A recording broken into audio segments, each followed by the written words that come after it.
चलें शुरू करते हैं मॉड्यूल 4 सब्सिडियरी बुक्स का तज्जिया। ये टॉपिक इम्तिहान के लिए बहुत ज़रूरी है, इसलिए इसे आराम से समझेंगे। तो आइए देखते हैं कि आज हम क्या-क्या कवर करने वाले हैं। हम इन 5 सेक्शंस को फॉलो करेंगे ताकि हर कॉन्सेप्ट बिल्कुल वाज़ेह हो जाए। सबसे पहले सबसे बुनियादी सवाल, ये सब्सिडियरी बुक्स आखिर होती क्या हैं और अकाउंटिंग में इनकी ज़रूरत ही क्यों पेश आती है? ज़रा सोचें, एक बहुत बड़ा बिजनेस है जहां रोज़ हज़ारों ट्रांजैक्शंस हो रही हैं। अब अगर हम इन सब को सिर्फ एक ही किताब यानी जर्नल में लिखना शुरू कर दें तो क्या होगा? काम बहुत ही सुस्त हो जाएगा और गलतियों का इम्कान भी कितना बढ़ जाएगा। इसी मसले का हल है सब्सिडियरी बुक्स। इनको आप स्पेशल छोटी छोटी जर्नल समझ लें, जहां हर जर्नल एक खास किस्म की ट्रांजैक्शन के लिए मखसूस होता है। इन किताबों को इस्तेमाल करने के फ़ायदे भी बहुत हैं। काम तकसीम हो जाता है, जिससे वक्त बचता है और काम में तेज़ी आती है। और जब हर शख्स एक ही काम बार बार करता है तो गलतियां भी कम होती हैं। सबसे बढ़कर अगर कोई गलती हो भी जाए तो उसे ढूंढना बहुत आसान हो जाता है। ठीक है, अब जब हमें बुनियाद समझ आ गई है तो आइए सबसे आम किस्म की सब्सिडियरी बुक्स को एक एक करके देखते हैं और समझते हैं कि उनका असल मकसद क्या है। सबसे पहले है परचेज बुक। इसका काम बहुत ही मखसूस है। याद रखिएगा, ये सिर्फ और सिर्फ उधार पर खरीदी गई चीज़ों यानी गुड्स को रिकॉर्ड करती है। जो चीज़ें कैश पर खरीदी जाती हैं वो इसमें नहीं आती। ये देखें, परचेज बुक का फॉर्मेट बिल्कुल सादा सा है। इसमें तारीख, तफसीलात और इनवॉइस नंबर जैसे कॉलम्स हैं।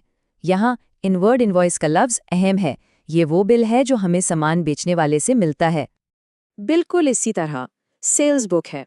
जैसा कि नाम से जाहिर है, ये सिर्फ उधार पर बेची गई गुड्स को रिकॉर्ड करने के लिए इस्तेमाल होती है। सेल्स बुक का फॉर्मेट भी तकरीबन वैसा ही है, लेकिन यहाँ आउटवर्ड इनवॉइस नंबर लिखा जाता है। ये वो बिल है जो हम अपने कस्टमर को भेजते हैं।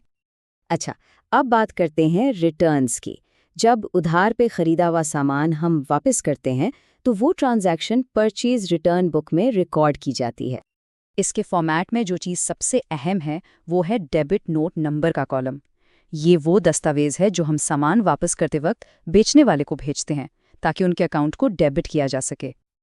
और इसके बिल्कुल उल्ट, जब कोई कस्टमर हमें सामान वापस करता है जो उसने उधार पर खरीदा था तो उसके लिए हम सेल्स रिटर्न बुक इस्तेमाल करते हैं। इस किताब के फॉर्मेट में क्रेडिट नोट नंबर इस्तेमाल होता है। जब कस्टमर सामान वापस करता है तो हम ये नोट भेजकर तस्दीक करते हैं कि हमने उनके अकाउंट को क्रेडिट कर दिया है। चलें, अब आते हैं इस मॉड्यूल के सबसे अहम हिस्से पर, खास तौर पर एमसीक्यूज के हवाले से। यहाँ हम मिलती जुलती चीज़ों का मवाजना करेंगे और उन नुकात को नुमाया करेंगे जहाँ इम्तिहान में अक्सर कंफ्यूज किया जाता है। सबसे पहले परचेज और सेल्स बुक्स को देखते हैं। दोनों में मुश्तरक बात क्या है कि ये सिर्फ गुड्स के उधार के लेन देन के लिए हैं। फ़र्क सिर्फ इतना है कि एक खरीदने के लिए है और दूसरी बेचने के लिए। अब ज़रा रिटर्न बुक्स का मवाजना देखें। यहाँ पर जो चीज़ इम्तिहान के लिए याद रखनी है वो है इनकी सोर्स दस्तावेज़ात। परचेज रिटर्न के लिए डेबिट नोट और सेल्स रिटर्न के लिए क्रेडिट नोट। इनमें कंफ्यूज नहीं होना। ये रहा एक बहुत अहम एमसीक्यू अलर्ट। परचेज रिटर्न्स को रिटर्न्स आउटवर्ड भी कहते हैं। क्यों? क्योंकि सामान बिजनेस से बाहर जा रहा है, आउट हो रहा है। इसी तरह सेल्स रिटर्न्स को रिटर्न्स इनवर्ड कहते हैं। क्यों? क्योंकि सामान बिजनेस के अंदर वापस आ रहा है, यानी इन हो रहा है। डायरेक्शन से नाम याद रखें।